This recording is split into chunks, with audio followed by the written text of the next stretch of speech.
So my story today may not be as impactful, so let's calm our expectations. Okay. And since my time is up already, anyway, so I think this session of We the People is really about we, the people in Africa. And I really think we should focus on these two people here. And these two people, for me, are really special because these two people, as we've heard before, are San people from the Namibian desert, that really gorgeous country, the most beautiful country, if you ask me. And they have something unique. They have the richest genetic diversity in the world. They have the oldest genome in the world, as we heard earlier. And it's these people and other people scattered around Africa who went out and really took over almost every continent on this planet. And these people are so special that if all of us here got wiped out and died, and there's only these people were left, we could probably reboot humanity from these people. They have all the genetic diversity to make all of us. Incredible, isn't it? So when you think about this, and you think about studying them, understanding them, and the richness of their genetic diversity, it brings us to a special place of where Africa is in understanding genetics, in understanding biology. We have 3 billion letters of DNA, and to understand the variation that I'm talking about, between maybe different individuals in the room, you'd have about 500,000 variations. But between us and one of those San people, there are about 10 million variations. That's an enormous amount of diversity. And in fact, if you look at that on the scale of the genome, it's actually very little. It's only 0.003% of a difference. Considering that the difference is so small, but we look so different, you can see that this very small percentage is highly impactful. It can mean many different things. If you take this a bit further, you'll see that we actually exist very much at the tips of a branched tree. Our friends live way down here. They're at the trunk of this tree. They have all the information that we need evolutionarily. They are the people that then went out, and we are those very rare people at the very branches of this tree. And those are the people that live probably in Europe, who have the least amount of genetic diversity. So what? That wasn't meant to be a joke. Why do we care? Why do we care about this variation? And that's the interesting thing, because many people do care about this variation. In fact, human geneticists care, and scientists like me care, and people in pharma companies care, people in government care, insurance companies care. A lot of people care about this. And they care because these variations really are highly influential to our biology. They actually make the difference between us being susceptible to chronic diseases, infectious diseases. There's a great vignette about infectious disease. It is those variations that occurred in people in Europe about 400 years ago that protected the small population from the Black Death. And then, ironically, those same people and their descendants today, and they're about 1 or 2% of the European population, are completely protected from HIV just because of those variants. But then, more topically, today, we have an outbreak of Ebola which kills 90% of people. We have no cure. But the 10% that are actually able to survive Ebola, they, hidden in their code, have variants that will protect them from this. So this is why variants are important. So how did we get here? We got here because we sequenced the human genome. And we did this at the turn of the millennia. It took us 13 years to do it. It cost us $3 billion. And we sequenced not one of these people that I've been telling you about. Instead, we sequenced some white guy. And the worst part of it is that he sequenced himself. Really expensive project that we all paid for. So you can imagine, fortunately, we don't have to rely on his genome to understand all of us, because now sequencing is very cheap. In fact, sequencing costs around $1,000 and takes around 24 hours. So this has serious implications, because it means, finally, we can actually look at more people's genomes. This process of sequencing really it's interesting, not just technically, but it's interesting because of the way the problem we've created to do it is. So we essentially take DNA, these 3 billion letters, we shatter it into a billion pieces, and then we put it in this machine, and this machine reads the DNA like over and over again, sometimes 40 times, sometimes hundreds of times. And then we need supercomputers to reassemble this billion-piece jigsaw puzzle. Now, the issue here is that when we try to reassemble this, obviously, it's a billion pieces, lots of different permutations. It could take days, weeks for supercomputers to do this. In fact, even today, even with all the cloud computing power we have, it still takes about 24 hours. But there are some really intelligent people who come from Africa, like a guy called Peter Van Rooyen. And he started a company in San Diego called Genome.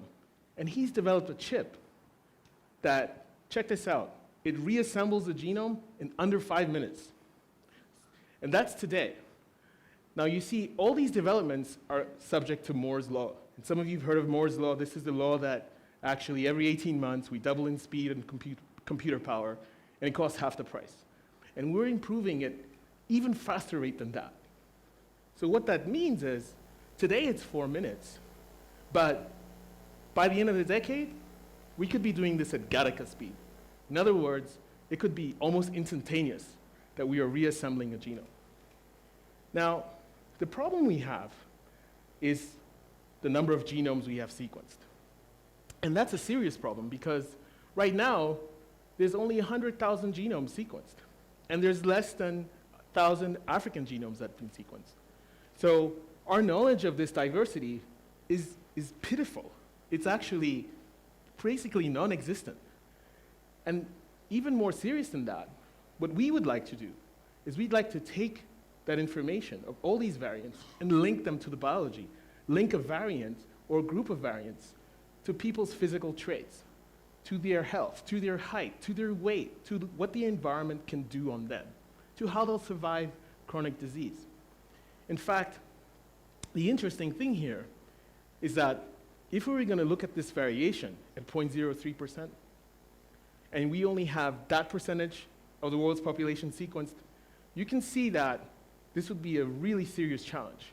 We have to improve the number of genomes we have, because otherwise, if one of you in this audience went and got their genome sequenced, even the most gifted human geneticists would only be able to tell you something about 20 to 30% of those variants.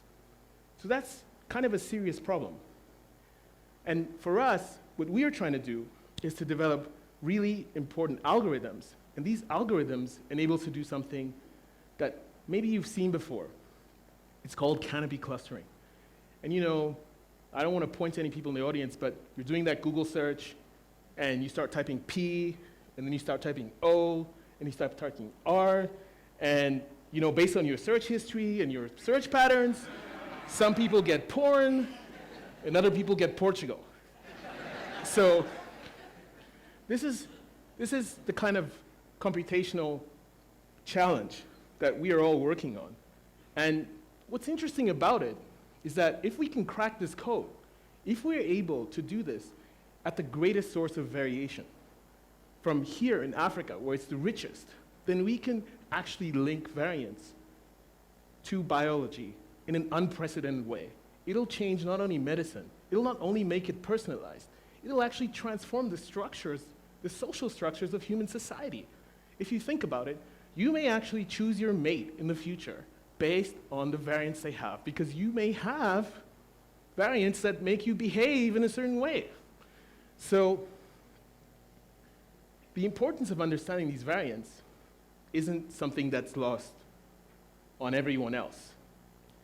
So in America, there's this big project called the Million Veteran Program.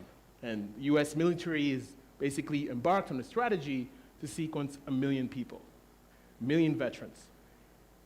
In the UK, there's the 100,000 Genome Project, and they're sequencing 100,000 people in the UK.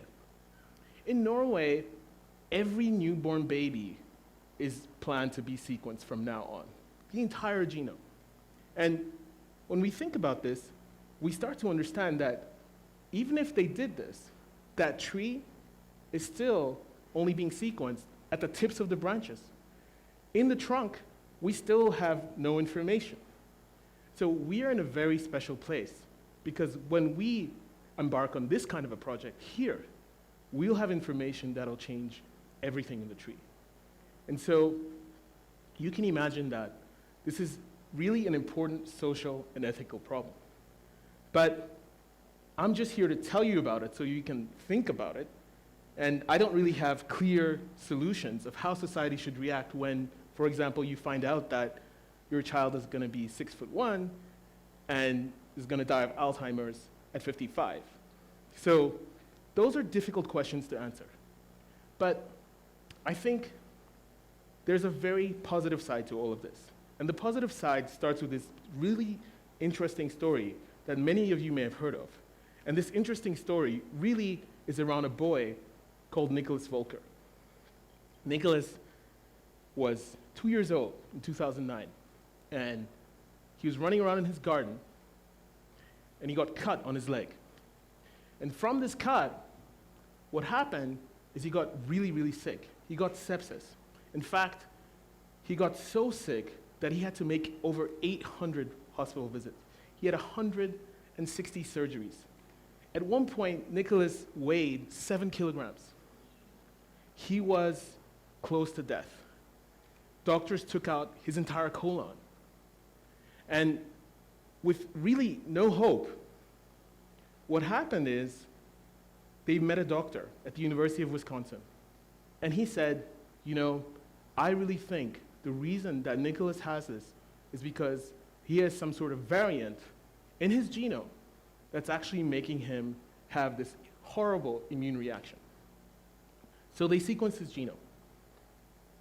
And what did they find in that needle in the haystack? And again, this needle is like in a haystack the size of a stadium. It's, you know, you take that analogy of the $3 billion in $1 bills, and you're trying to look for one of them, and it fills an entire stadium, the $3 billion. So they do this with Nicholas. They find this variant, and it's just a single variant in a gene called XIAP, or CIAP. And when they find this, they realized this is completely curable. All we have to do is get a cord blood donor, and that's what they did. They got a cord blood donor, and within 2 weeks, he was completely cured. He was fine. And he was running around like he is now in this picture, where he's now 5 years old, completely fine. Incredible story.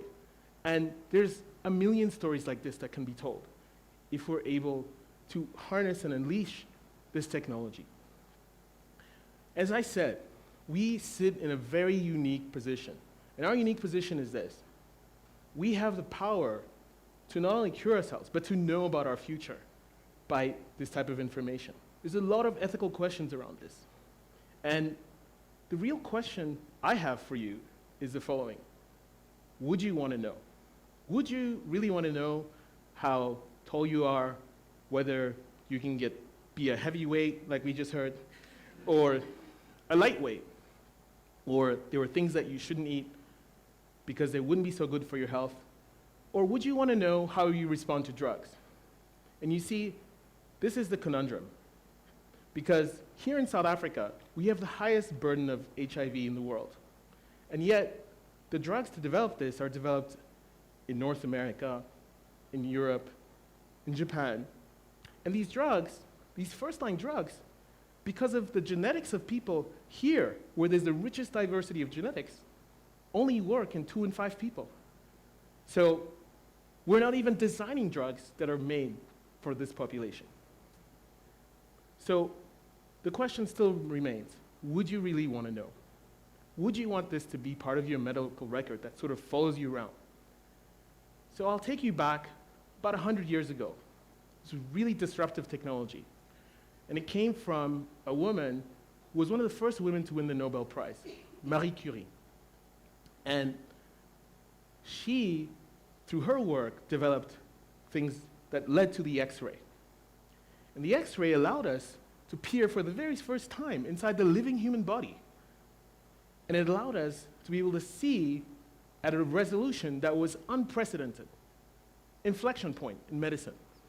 And what happens with this information, we were able to now have a record that would follow this person around.